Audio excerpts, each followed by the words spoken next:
Hello, dear student. Today we will discuss practice set paper 1, class 12, subject English. जैसा कि आप जानते हैं कि एमपी बोर्ड द्वारा 4 प्रैक्टिस सेट प्रोवाइड कराए गए हैं जो कि एग्ज़ाम के पॉइंट ऑफ व्यू से काफ़ी इम्पोर्टेंट है। सो आज हम सॉल्व करेंगे 1 बाय 1 प्रैक्टिस सेट पेपर 1। सबसे पहले हम डिस्कस करते हैं section A, reading. Question 1, read the passage carefully and answer the question that follow. जो कि 10 नंबर का है और काफ़ी इम्पोर्टेंट रहता है ये अच्छे मार्क्स लाने के लिए इंग्लिश में। तो let's begin. Ants are common insect, there are more than 12,000 kinds in the world. मतलब आंट्स क्या हैं? एक कॉमन, एक साधारण कीड़ा है या इंसेक्ट हैं। There are more than 12,000 kind in the world, और लगभग इसमें 12,000 प्रकार की जातियां हैं, प्रकार हैं। They are born and live and work in the colony with many other ants. और ये कहाँ ये जन्म लेते हैं और रहते हैं और काम भी करते हैं कॉलोनी में और दूसरे आंट्स के साथ। The ant goes through 4 stages of development. और आंट का जो विकास होता है लगभग 4 अवस्थाओं में होता है। Eggs, larva, pupa and cocoon. पहला है एग, दूसरा है लार्वा, एग से लार्वा बनता है, लार्वा से पुपा बनता है और फिर कोकून बनता है एंड अडल्ट। उसके बाद फिर वो अडल्ट हो जाती है। An ant egg is about the size of the period at the end of the sentence. और लगभग आंट के अंडे का जो साइज होता है वो एक सेंटेंस के बिंदु के बराबर होता है। अन एग इज़ किडनी शेप्ड और सॉफ्ट। और जो अंडा होता है वो किडनी के आकार जैसा होता है और बहुत सॉफ्ट होता है। It has a sticky surface. और उसका जो सरफेस होता है वो बिल्कुल चिकना होता है। It can clump together with the other eggs. और इस प्रकार ये अंडे एक दूसरे के चिपक सकते हैं। This allow a group of eggs to be carried away quickly if danger occurs. और इस प्रकार हम इन जो अंडों का ग्रुप होता है वो एक साथ ले जाया जाता है जब भी खतरे में होता है चींटियों के द्वारा। Some eggs don't survive. कुछ अंडे नहीं बच पाते हैं because they are eaten by other ants, क्योंकि इनको दूसरे आंट खा लेती हैं। The ant egg cells divided for 7 और 14 डेज। और आंट्स की जो सेल्स होती है, जो कोशिकाएं होती है, लगभग 7 से 14 दिनों तक उनका निर्माण होता है। A larva appears. और जिससे एक लार्वा निकलता है।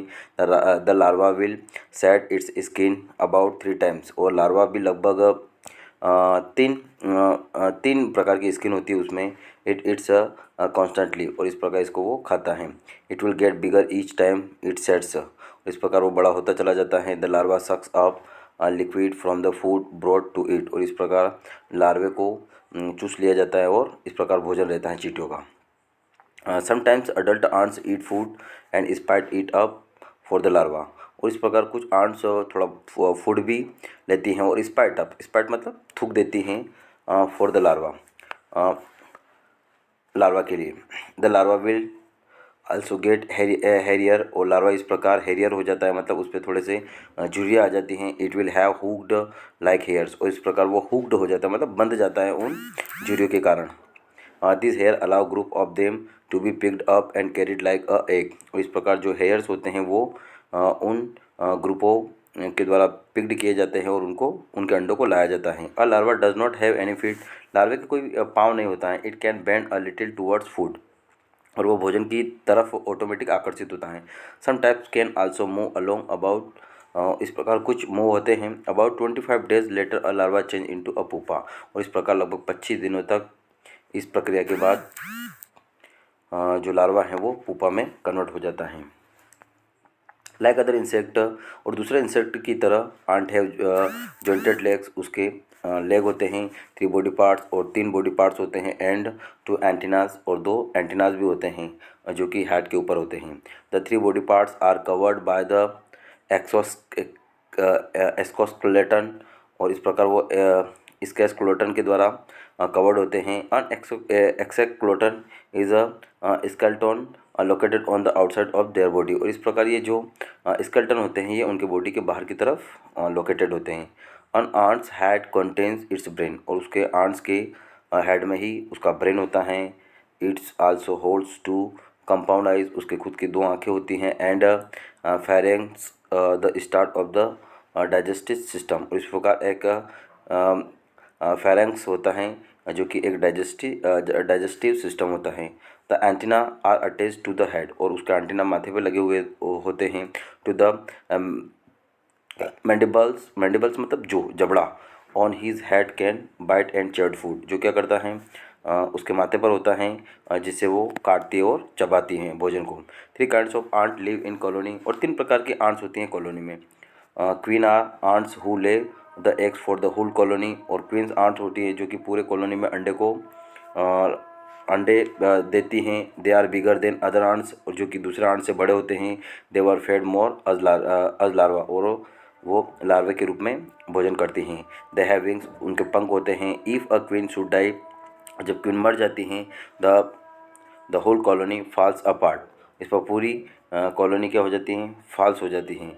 There is no one to produce new ants, और अब कोई भी नई आंट्स पैदा नहीं कर पाता है। Female worker ants do not have wings, लेकिन फीमेल जो आंट्स होती हैं उनके बिल्कुल विंग्स नहीं होते हैं। दे गैदर फूड, वो भोजन इकट्ठा करती हैं। Clean and take care of young ants, और छोटे छोटे जो चूजे होते हैं, अंडे होते हैं, उनका वो देखभाल करते हैं। And male ants only help in reproduction and do not work, लेकिन जो मेल आंट्स होती हैं सिर्फ वो रिप्रोडक्शन करती हैं दूसरे आंट का, एंड डू नॉट वर्क, ये काम नहीं करती हैं। तो ये था हमारा पैसेज जिसका हमने हिंदी देखा। अब हम सॉल्व करते हैं इनके कुछ क्वेश्चन आंसर। फर्स्ट क्वेश्चन है, an ant goes through following stage of development. Ant के डेवलपमेंट की कितने स्टेज होती हैं? 2, 4, 3 और 5।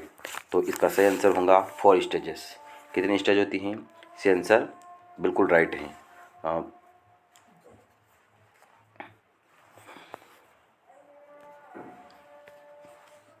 लगभग कितनी होती हैं? 4। अब अगला है, a larva does not have any feet, ये ट्रू या फिर false?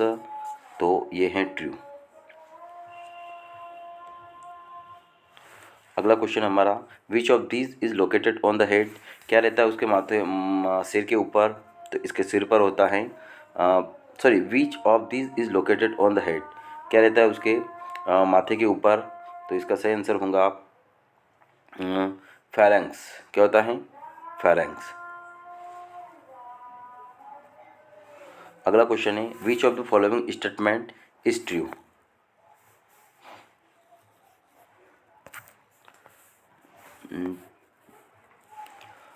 Which of the following statement is true, कौन सा स्टेटमेंट सही है?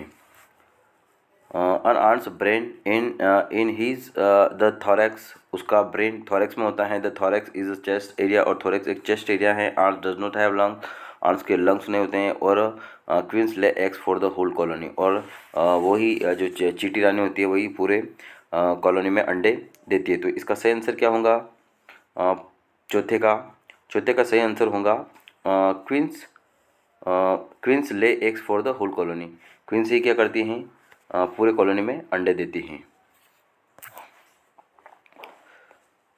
Which of the following is the best description of ant's egg, क्या बताया गया है आंट्स के अंडे के बारे में सबसे अच्छा description? It has hard layer outside, उसका बाहरी जो परत होती है वो थोड़ी हार्ड होती हैं। It is soft and sticky, वो थोड़ी चिकनाट होती है और सॉफ्ट होती है। इट इज़ अ सर्कुलर, वो गोल होती हैं। It is the size of the nail of the little finger, और एक छोटे फिंगर की नेल के बराबर उसकी साइज होती है। तो सही आंसर होगा हमारा 5वें का B, it is soft and skinny. अगला क्वेश्चन हमारा, an ant egg is about the size of, कैसा आंट के जो अंडे का साइज होता है वो कैसा होता है? हैंस एक मुर्गी के अंडे जैसा होता है। A ball a period of the end of the sentence, तो इसका सही आंसर होगा a period of at the end of the sentence. Next question हम देखेंगे, which of the following is the purpose of the female worker ants, क्या होता है female worker ants का purpose? To do all of the work, काम करना, या फिर टुगेदर फूड, भोजन इकट्ठा करना, to take care the new ants, या नए आंट्स की ध्यान रखना, या फिर ऑल ऑफ दिस।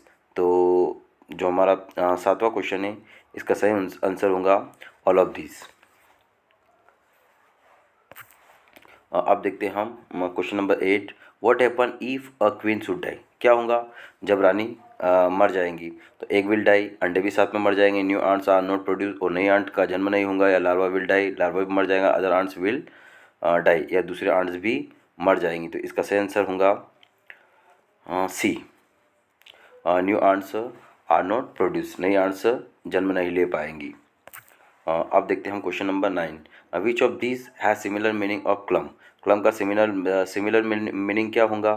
तो इसका सिमिलर मीनिंग है ग्रुप। क्लम मतलब एक ग्रुप, चींटियों का ग्रुप। तो इसका सही आंसर होगा ग्रुप। अब नेक्स्ट एंड लास्ट जो क्वेश्चन है हमारा, how does an ant chew and bite, कैसे वो चबाती है और अपने फूड को काटती हैं।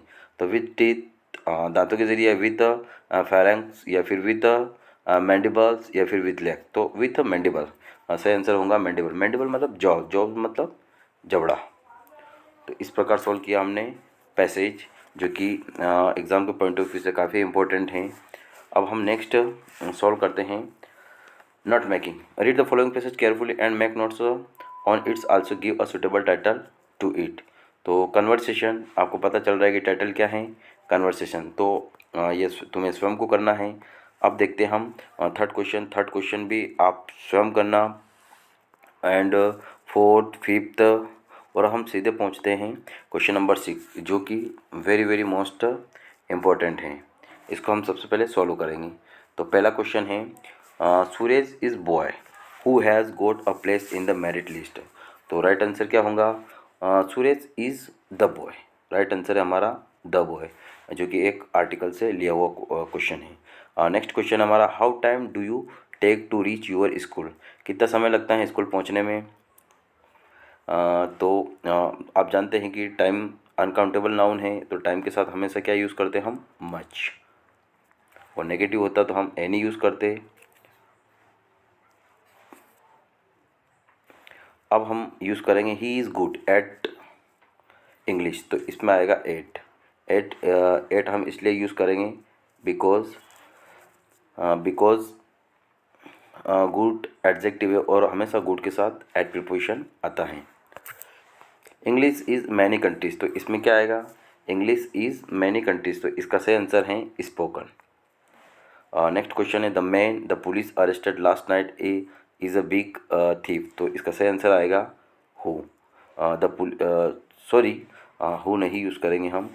द पुलिस, पुलिस क्या है, नाउन है। तो आप जानते हैं कि वर्ब के साथ हमेशा हु यूज़ किया जाता है, और नाउन के साथ हमेशा हुम यूज़ किया जाता है, और प्रोनाउन के साथ हमेशा हुज यूज़ किया जाता है। तो right answer will be home.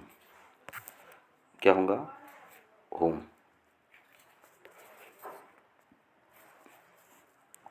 अब आखिरी एंड लास्ट क्वेश्चन हम सोल्व करते हैं। नो सुनर, आप जानते हैं ये रिलेटिव कंजक्शन है, और इसमें हमेशा नो सुनर के साथ क्या आता है, देन। लेकिन ध्यान रखना है आपको कौन सा देन, THAN वाला। ओके, तो ये थे हमारे फिल इन द ब्लैंक। अब हम डिस्कस करेंगे डू अस डायरेक्टेड। सबसे पहला क्वेश्चन है, Sita does not sing, Sita does not dance. तो कैसे करेंगे हम इसको, इसको जो कंबाइन करेंगे, सीता डज नॉट सिंग मतलब सीता डज नॉट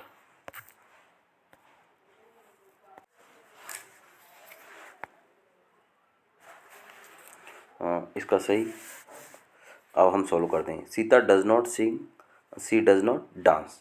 तो सीता न गाना गाती हैं और न ही डांस करती हैं, तो हम इसको सही लिखेंगे, सीता सीता नीदर, जब हम डज नॉट हटाते हैं तो उसकी जगह लगाते हैं हम वर्ब के पीछे एस। तो Sita does not sings nor dances. हमारा राइट आंसर क्या होगा, Sita neither sings nor dances.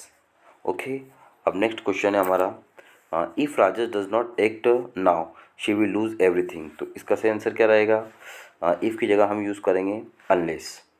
तो अनलेस राजेश और डज नॉट क्या कर देंगे, हम हटा देंगे, और जैसे डज नॉट हटेगा वापस वर्ब के पीछे क्या आएगा, एस। तो Rajesh unless Rajesh acts now he will lose everything. तो ये होगा हमारा राइट आंसर। अगला क्वेश्चन हम देखते हैं। The junior was long every one enjoyed it. तो दो का अर्थ क्या होता है, इसका सेंस क्या होता है, हालांकि।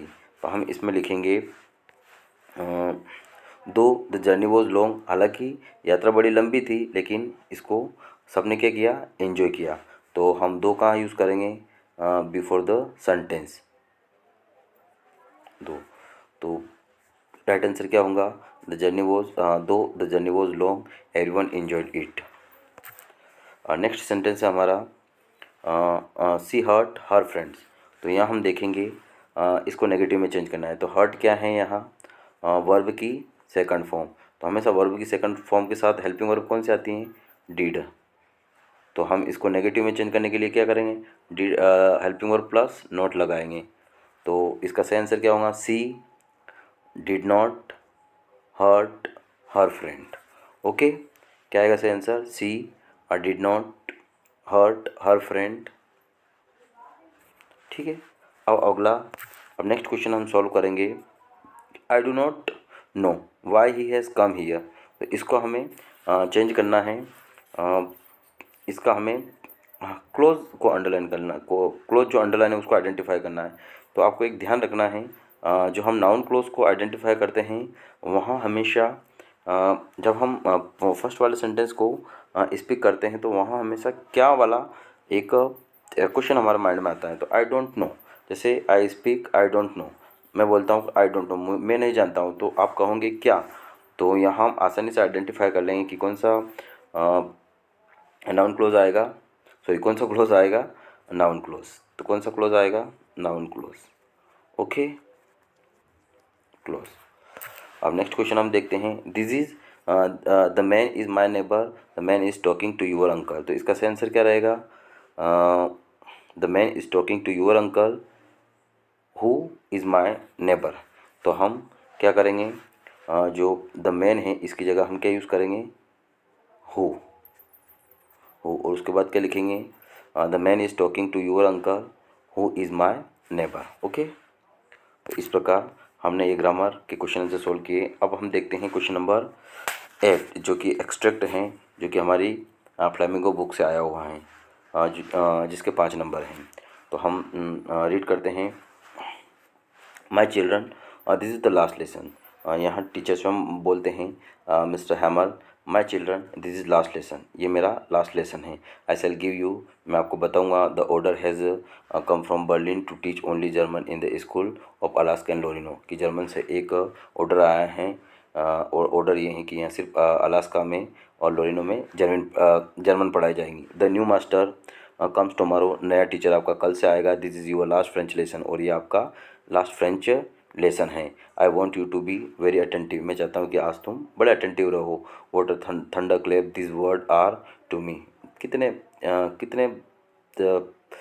ठंडर क्लेप वर्ड हैं ये आज मेरे लिए। ओ द रिचेस, देखो that was that they had put up at the town hall, है ना, जो कि टाउन हॉल में लगाया गया है। माई लास्ट फ्रेंच लेसन, ये मेरा लास्ट फ्रेंच लेसन है। वाई, क्यों।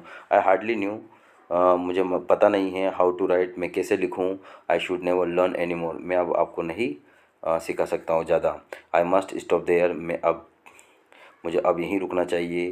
देन उसके बाद, ओ हाउ सॉरी, मुझे माफ़ करना। I was for not learning my lesson, अब मैं आपको मेरा लेसन नहीं पढ़ाऊँगा। फॉर सीकिंग बर्ड्स एग और going sliding on the Saar, my books that had seem such a nonsense a while ago, अब मेरी किताबें नॉनसेंस बन जाएंगी। सो हैवी टू कैरी, जिनको उठाना बड़ा भारी भरकम लगेगा। और my grammar and my history of the sense, और मेरा इतिहास संतों के बारे में और मेरी ग्रामर वर ओल्ड फ्रेंड, जो क्या बन जाएंगे, हमारे पुराने मित्र बन जाएंगे। Now that I could give up, और अब मैं इसको गिव अप करता हूँ, छोड़ता हूँ।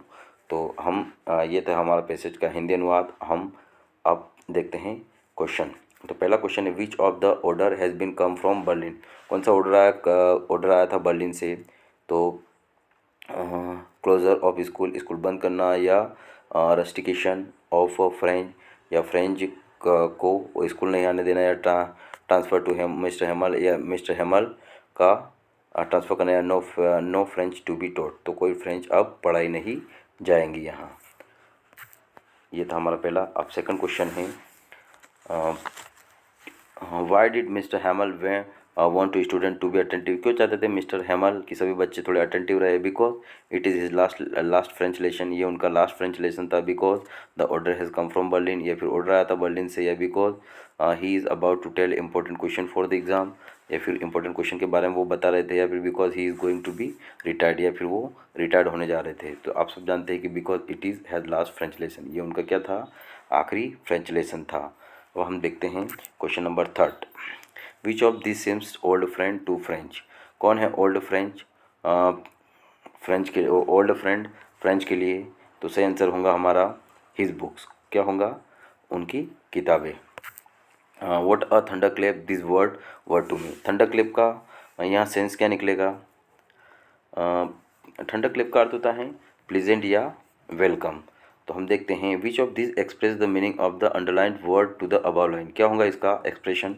तो लाउड और क्लियर, तेज या फिर क्लियर, या प्लीजेंट या अनवेलकम वेलकम, या स्टार्लिंग या अनएक्सेप्टेड, या encouraging and full of zeal. तो हमारा सही आंसर होगा प्लीजेंट एंड वेलकम। अब नेक्स्ट क्वेश्चन देखते हैं हम, फिफ्थ वाला, सॉरी हमारा जो फोर्थ जो आंसर होगा वो होगा स्टार्लिंग एंड अनएक्सेप्टेड, क्या होगा? स्टार्लिंग और अनएक्सेप्टेड। जो हमारा नेक्स्ट अब क्वेश्चन होगा पांचवा, विच of this mood did French express when he was told that it was his last French lesson, जब वो लास्ट लेसन पढ़ा था तब उनका मूड कैसा था? इंस्पायर्ड एंड केयरफुल, बहुत ज़्यादा इंस्पायर्ड था, या रिपीटिंग या सोरोफुल, या ऑप्टिमिस्टिक या सीरियस, या फिर रोमांटिक या ह्यूमेरियस। तो right answer will be repenting और सोरोफुल। रिपेंटिंग मतलब पश्चाताप हो रहा था उनको, और बहुत ज़्यादा दुख हो रहा था, पीड़ा हो रही थी। हमारा राइट आंसर कौन सा होगा? बी वाला।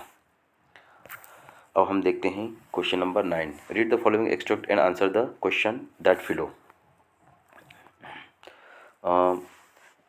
But after the airport security check, airport की सिक्योरिटी चेक होने के बाद, स्टैंडिंग अ फ्यू आवर्स, थोड़े दूर खड़े होकर, I looked again at her, मैंने मेरी माँ को देखा एक बार फिर, जो कि क्या थी? वॉन, बिल्कुल आलस्य था, पाल चेहरा पीला था, and other late winter moons, और कैसा लग रहा था? फेस लेट विंटर्स मून की तरह, and felt that old familiar एक, और ऐसा लग रहा था कि चेहरे पर बहुत तनाव है, एंड माई चाइल्डहुड फियर, और मेरे बचपन का जो भय उसके ऊपर दिख रहा था। But all I said was see you soon, लेकिन मैंने कहा कि हम फिर बाद में मिलेंगे अम्मा। I did was smile and smile and smile, फिर मैंने मुस्कुराया और मुस्कुरा कर चली गई। तो अब देखते हैं हम question, which of this has the poet compares mother's face to, किससे तुलना की गई है माँ के चेहरे की? तो late winter's moon, right answer क्या होगा? Late winter's moon. अब नेक्स्ट क्वेश्चन हमारा, which of this was the reason of the mother's pale face, क्या कारण था माँ के चेहरे का पीलापन होना? मदर्स ओल्ड एज, माँ की बुढ़ी अवस्था, या फिर मदर्स इलनेस, या फिर उसकी बीमारी, या मदर्स डिप्लेटिंग एंग्री, या फिर गुस्सा होना, या फिर ए और बोथ। तो राइट आंसर क्या होगा? हमारा जो राइट आंसर होगा मदर्स ओल्ड एज, माँ क्या हो गई थी? बहुत ज़्यादा बूढ़ी हो गई थी, इसलिए चेहरा क्या था? विंटर्स, चेहरा पीला पड़ चुका था। The writer of the text is, कौन है इस टेक्स्ट के राइटर? तो you know very well, Kamala Das. My mother at 66, जो पोएम है इसको लिखा है कमला दास ने। अब देखते हैं हम जो कि नेक्स्ट एक्सट्रैक्ट जो कि आया है हमारे विस्तस बुक से, जो सप्लीमेंट्री हमारी रीडर हैं।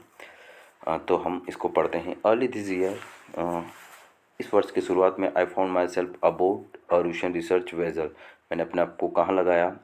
रूशियन research vessel, the academic Shokalskiy, heading toward the coldest, जो कि कहाँ था? किस तरफ था? Coldest, driest and windiest continent, उस महाद्वीप की तरफ था, इन द वर्ल्ड, उस दुनिया में, जिसका नाम था अंटार्कटिका। माई जर्नी बिगेन 13:09, 1:09 पर मेरी डिग्री पर मेरी जर्नी शुरू होती है, north of the equator in the Madras के उत्तरी छोर से, and involve crossing 9 time zones, लगभग मैंने 4 जोन को क्रॉस करते हुए 6 चेक पॉइंट्स, और 6 चेक पॉइंट को मैंने क्रॉस करते हुए 3 बॉडीज़ ऑफ वाटर, और लगभग 6 बॉडीज़ वाटर मतलब को हमने पार किया, एंड एटलीस्ट as many एक्वास्फीयर, और इस प्रकार हम उस पारिस्थितिक तंत्र में पहुँचे, उस क्षेत्र में पहुँचे। तो इसका पहला जो हमारा क्वेश्चन है, the about text have been taken from the chapter, ये कौन से चैप्टर से लिया गया है? तो you know very well, journey to the end of the earth. जो अगला क्वेश्चन हमारा, who is I in the above lines, तो इसमें हु किसके बारे में है? तो यू नो वेरी वेल, किसके बारे में है? तिशानी दोषी के बारे में। और नेक्स्ट क्वेश्चन है हमारा, व्हाट वाज एकेडमिक सोकालस्की, तो इसका सही आंसर क्या होगा? तो इसका सही आंसर होगा हमारा वाटरक्राफ्ट। क्या होगा, क्या था ये? वाटरक्राफ्ट। और जो लास्ट और जो अंतिम क्वेश्चन है हमारा, where was the narrator travelling, narrator कहाँ ट्रैवलिंग कर रहा था? तो नरेटर ट्रैवलिंग कर रहा था अंटार्कटिका का, किसका कॉन्टिनेंट है हमारा अंटार्कटिका, उसकी वो ट्रैवलिंग कर रहा था। तो इस प्रकार ये था हमारा प्रैक्टिस सेट फर्स्ट का सॉल्यूशन। तो वीडियो अच्छा लगे तो बिल्कुल लाइक और सब्सक्राइब करिए, या फिर अपने मित्रों के साथ इसको शेयर करिए। Thank you very much.